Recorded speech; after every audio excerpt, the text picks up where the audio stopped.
साल 2020 नासा के साइंटिस्ट्स ने एक ऐसा प्लैनेट खोजा जो अर्थ से लगभग 300 लाइट ईयर्स दूर है, Kepler-1649c। और जो चीज इसे खास बनाती है वो है इसकी अर्थ से सिमिलैरिटी, साइज, टेम्परेचर और लोकेशन। ये तीनों ही अर्थ के बहुत करीब है। इसीलिए कई साइंटिस्ट्स इसे अर्थ का ट्विन्स भी कह रहे हैं।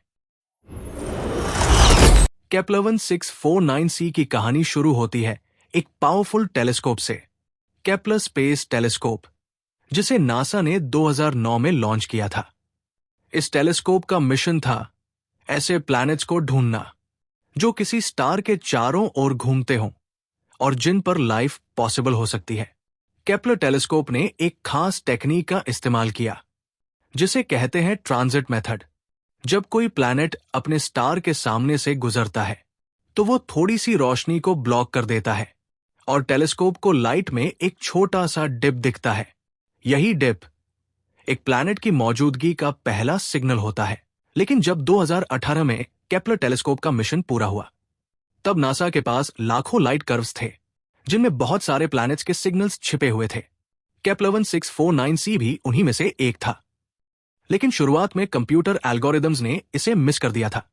फिर 2020 में जब नासा की रिसर्च टीम ने मैन्युअली पुराने डेटा को दोबारा चेक किया तो उन्होंने पाया कि ये एक ऐसा प्लैनेट है जो पहले ओवरलुक हो गया था। और यही मोमेंट था जब Kepler-1649c फाइनली दुनिया के सामने आया। एक ऐसा प्लैनेट जो साइज और टेम्परेचर में अर्थ से बहुत मिलता जुलता है। इस डिस्कवरी ने ना सिर्फ साइंटिफिक कम्युनिटी को सरप्राइज किया बल्कि ये एक रिमाइंडर भी था कि कभी कभी मैन्युअल ह्यूमन ऑब्जर्वेशन मशीन से ज्यादा शार्प साबित होती है।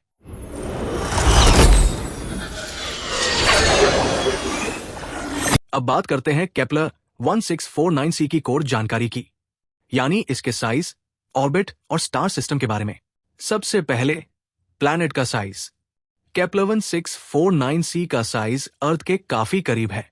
इसका रेडियस हमारी अर्थ के मुकाबले सिर्फ 6% ज्यादा है, जो इसे अर्थ साइज्ड एक्सोप्लैनेट की कैटेगरी में लाता है। अब बात करें इसके ऑर्बिट की। यह प्लैनेट अपने स्टार के चारों ओर एक फुल रेवोल्यूशन सिर्फ 19.5 अर्थ डेज में पूरा कर लेता है, यानी वहां का एक साल हमारी अर्थ के सिर्फ 20 दिन जितना ही होता है। हालांकि यह सुनने में छोटा लग सकता है, लेकिन इसकी वजह है इसका स्टार, जो एक टिपिकल रेड ड्वार्फ स्टार है। रेड ड्वार्फ्स हमारी सन जैसी स्टार से छोटी, ठंडी और धीमी होती है।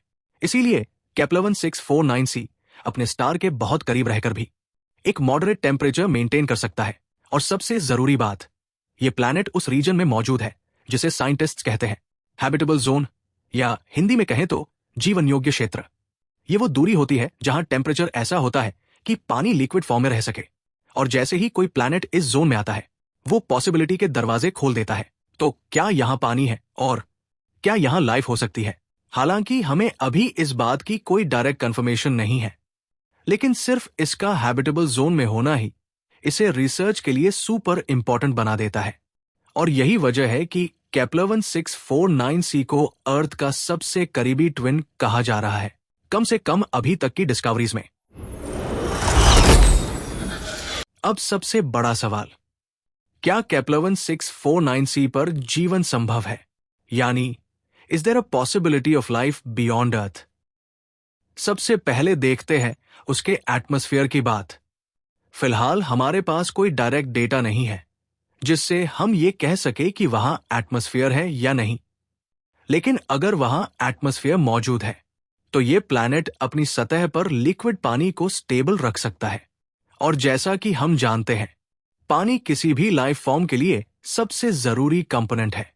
लेकिन लाइफ सिर्फ पानी से नहीं बनती, जरूरी है एक स्टेबल एनवायरनमेंट और केमिकल इंग्रेडिएंट्स जैसे कार्बन, हाइड्रोजन, नाइट्रोजन, ऑक्सीजन और एनर्जी सोर्स जैसे सनलाइट या जियोथर्मल हीट। Kepler-1649c जिस रेड ड्वार्फ के आसपास घूमता है वो स्टार ज्यादा एनर्जी नहीं देता, लेकिन वो बहुत लॉन्ग लिविंग होता है, यानी वहां बिलियंस ऑफ ईयर्स तक क्लाइमेट स्टेबल रह सकता है। हालांकि रेड ड्वार्फ स्टार्स के साथ एक खतरा भी जुड़ा होता है। ये अचानक पावरफुल रेडिएशन फ्लेयर्स छोड़ सकते हैं जो किसी भी प्लैनेट के एटमॉस्फेयर को डैमेज कर सकते हैं। इसलिए अगर केपलर एक 649c का मैग्नेटिक फील्ड स्ट्रांग नहीं है तो वहां एटमॉस्फेयर टिकना मुश्किल हो सकता है। लेकिन अगर, और ये अगर बहुत बड़ा है, अगर वहां एटमॉस्फेयर बचा हुआ है तो वहां माइक्रोबियल लाइफ की पॉसिबिलिटी को नजरअंदाज नहीं किया जा सकता। और यही सवाल आज भी साइंटिस्ट्स एक्सप्लोर कर रहे हैं। क्या हमारी अर्थ अकेली है या फिर कहीं वहां दूर कोई और दुनिया हमें देख रही है? तो कैसी लगी आपको केपलर 1649c की ये डिटेल्ड जर्नी?